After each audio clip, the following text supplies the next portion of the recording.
Europe 1, 6h54. Harmonie Mutuelle vous présente la question santé d'Europe 1. Avec Thomas Soto.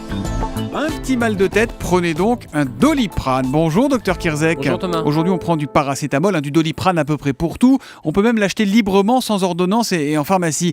Il fait quoi exactement le paracétamol? C'est un bonbon magique? Alors, c'est sûrement pas un bonbon magique, c'est un médicament, c'est un antalgique antipyrétique. Alors, vous allez dire, j'utilise des mots compliqués. Antalgique, oui. C'est pour diminuer la douleur, donc c'est un antidouleur. Et antipyrétique, ça lutte contre la fièvre. Et donc, c'est un médicament qu'on va utiliser chez l'enfant, chez la femme enceinte, chez tout le monde, très facilement, avec un mode d'action qui reste quand même mystérieux. On ne sait pas tellement comment ça marche. On comprend pas. Ça fait plus de 100 ans qu'il a été découvert. Il y a une action probablement au niveau central. En tout cas, il a des vertus contre la douleur et contre la fièvre. Alors, on ne sait pas comment il agit, mais est-ce qu'on sait s'il est vraiment sans risque? Ah non, il n'est pas sans risque du tout. Il n'a pas de contre-indication ou très peu de contre-indications.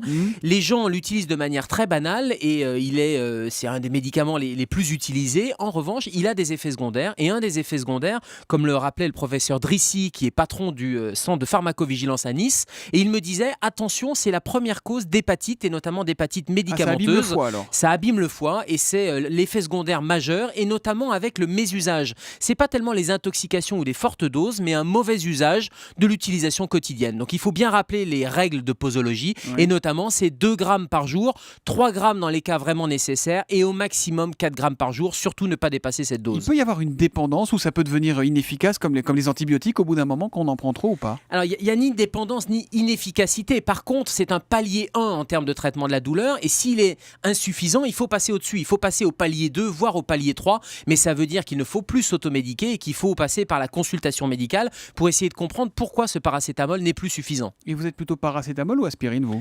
Je suis plutôt paracétamol et tous les médecins sont plutôt paracétamol, notamment en première intention, chez l'enfant, chez la femme enceinte et chez les adultes, parce qu'il y a beaucoup moins d'effets secondaires que l'aspirine. L'aspirine, là aussi, ça paraît anodin, mais c'est un médicament. Ça fait des trous dans l'estomac et les gens qui ont des ulcères gastriques savent très bien que l'aspirine est contre-indiquée. Donc plutôt paracétamol en première intention. Et dans tous les cas, aspirine ou paracétamol, docteur, à partir de quand doit-on en finir avec l'automédication? L'automédication, ça vous permet de vous traiter vous-même à la maison, mais quand la fièvre continue, si les douleurs continuent également, voire augmentent, bref, vous avez un symptôme inhabituel qui ne passe pas au bout de 48 ou 72 heures, il faut consulter, ça paraît beaucoup plus raisonnable. Il est la nuit aux urgences et le matin avec nous à 7h-5 sur Europe 1 pour la question santé d'Europe 1. C'est le docteur Kirzek. À demain matin, Gérald. À demain, bonne journée.